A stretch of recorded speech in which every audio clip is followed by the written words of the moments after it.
ESPN2. We are presented by Progressive Insurance. Progressive Insurance offers 24/7 protection when you bundle home, auto, and motorcycle. Learn more at progressive.com. John Ireland with the call. Lakers Radio Network, ESPN 710 in LA. LeBron, Luka, Reeves, and the Lakers are rolling. 192 victory over the Rockets last night. They've won 6 games in a row, along with Chris Canty. Small's here in a little bit. Evan Cohen with you. You're going to be happy, other than having to deal with me. Yeah, I mean, the term that they used on the broadcast was coalesce. The Lakers are coalescing at the right time of the season. They're playing their best basketball of the entire year. They won 9 of the last 10 games, 6 straight. It's starting to seem like the big three have got a feel in terms of what the rhythm needs to be out on the court in order for the Lakers to be the best version of themselves. And shout out to DeAndre Ayton, who threw Clint Capella under the bus and then went out and outdueled Clint Capella in his 27 minutes, 11 boards, 11 points. So I thought that it was a good performance by the Lakers, being able to generate 24 takeaways, 24 turnovers from the Houston Rockets, leading to 21 Lakers points. I thought that was the biggest difference in the game. Neither one of those teams, two teams, shot it very well, but I thought the Lakers' shot making from Luka Doncic, combined with their ability to be able to get easy points in transition off of takeaways, was the biggest difference in the game. It feels like something is clicking in a way that I don't know that we thought was going to happen, which is that LeBron is becoming that defender, that glue guy, so to speak, which is a weird thing for a guy that some think is the greatest player of all time, others think is the second greatest player of all time. But either way, he's in the top 5 any way you look at it. And now LeBron was a defender last night, and he discussed how they made things difficult for Kevin Durant. Josh saw him different looks throughout the game. He's one of the greatest players we've ever seen play. Obviously, so just got to try to show him different looks, try to keep him off balance, and when he shoots, hope he miss. You don't miss many shots. I thought we did a good job of having a game plan, but also just switching up our pitches. Can't show a great like that too many of the same coverages throughout the whole game. He'll get a feel for it. So did a good job of just kind of switching up the pitches. So I'm driving in this morning, and I'm listening to SportsCenter all night here on ESPN Radio, as I always do, and you do, and I know everybody does. It's an awesome show. And I heard that cut. And I thought to myself, is he their defensive coordinator now? Because that's what he sounds like, and that is a great sign. When you're talking about, hey, we got to switch our pitches on Kevin Durant, he's kind of talking the right way at this point with this team, with this role.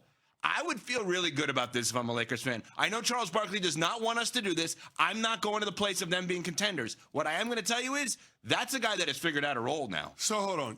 You say you don't want to jump out of the window and dub the Lakers contenders. You can't see a path for the Lakers to get to the Western Conference Finals. Well, last night was a double whammy for them, because I think that's the team they need to play in the first round. You and I differ on this. You think Minnesota is going to be a struggle. So do I. You don't think Denver would be as much of a struggle. Well, why don't you think the Lakers can play the Houston Rockets if they're in the 3 seed in the Western Conference? That's what I'm saying. I'm saying that if the Lakers are the 3 seed, last night's a double whammy because you need the Rockets to move down. Yeah, and only a half game separated the two going into last night's game. But guess what? We play them again on Wednesday night, so we can continue to knock them down. That's my point. Yeah, so if we play the Rockets, a team that has a lot of good players, but nobody to really orchestrate the offense. They're clearly missing Fred VanVleet. They don't have that point guard element.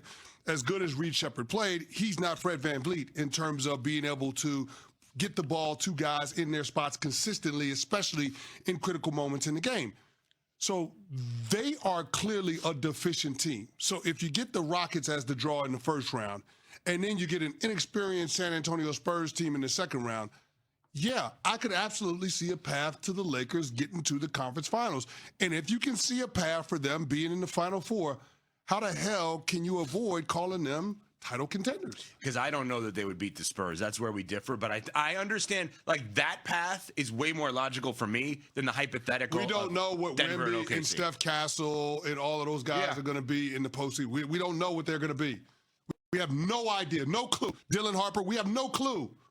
Carter Bryant, we have no clue, right? They do have some playoff experience on the roster. You do have De'Aaron Fox, but Harrison Barnes off the bench. Yeah, exactly. But you don't have guys that have gone on extensive, deep playoff runs, especially when you start looking at the top 6, top 7 guys in their rotation. So yeah, I understand that San Antonio looks the part when it comes to being a title contender.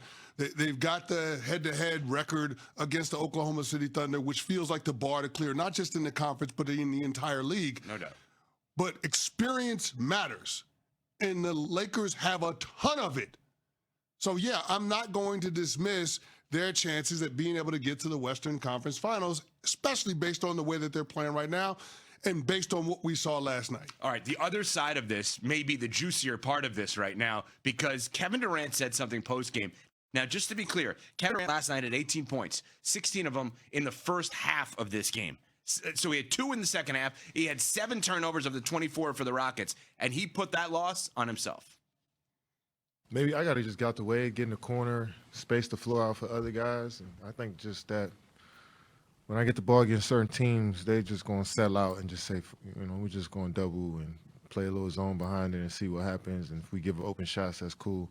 But maybe I just need to get out the way, be honest, set screens, be ready to catch and shoot, just space the floor out for my teammates. It's been happening throughout the season, but I'm starting to figure out, I think I just need to get out the way and let other guys dribble the ball.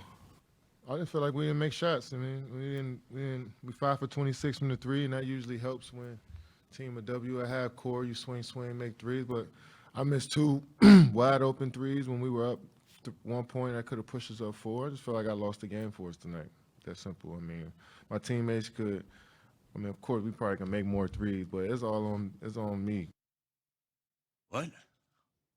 If he wants to get out of the way, then he should have gone to the Warriors when he had the opportunity to go to the Warriors. I feel like we've said that till we're blue in the face. We have to let that go. No, I mean the second time. I mean last year. Yes. Or the third time in the At this point, it's an evergreen statement.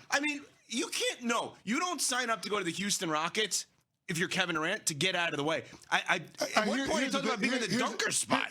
In defense of Kevin Durant, this would look completely different if Fred VanVleet was here. Of course. It would look completely different. A championship pedigree, somebody that is a professional point guard, it would look different. Right now, it's just a hodgepodge. Reed Sheppard played about as well as you could expect a guy in that spot could play, because that was playoff basketball that we saw last night. He didn't shoot it particularly well, but I did think that Reed Sheppard did a good job of playmaking. A couple of times he drove in the middle of the paint and finished with a dunk. So you don't expect Reed Sheppard to dunk. He did that a couple of times in last night's game. But I would say this. Kevin Durant can't get to where he wants to go with this team as constituted. The only hope for the Rockets to contend at a championship level is to try to get to next season in hopes that Fred VanVleet is healthy. Because this year, it ain't going to happen. No. Not in the Western Conference. And I think he sees the writing on the wall, right? Like last night was a historic matchup. You had LeBron and KD going at it. It's the first time in NBA history you had 2 players that combined for over 75,000 career points facing off against each other. You had that last night, and I think he realized that in that particular matchup, LeBron is the 3rd option on the LA Lakers, and he's the 1st, 2nd, and 3rd option for his team. And that's not going to fly when it comes to being able to contend in this deep conference that has so many title contending teams. You hear those comments, and you think about Kevin Durant's career, okay? He's been on Seattle/Oklahoma City. Yeah. He was on the Warriors. He was on the Nets. He was on the Suns, now on the Rockets. It's 5 teams. We'll consider Seattle/Oklahoma City 1, although I guess in a few years that's now 2, right, when they come back. But 5 teams. Is it on the table he plays for a 6th team in his career? I don't think so. I really like Houston's team. Don't get me wrong. Does he, though? Yeah, I think he does. I think he's just it's a sobering thought to realize that you don't have a shot. If you can't beat the Lakers on your home court in those circumstances, and if you saw the way that game played out, they had a ton of urgency, the Rockets being in that matchup.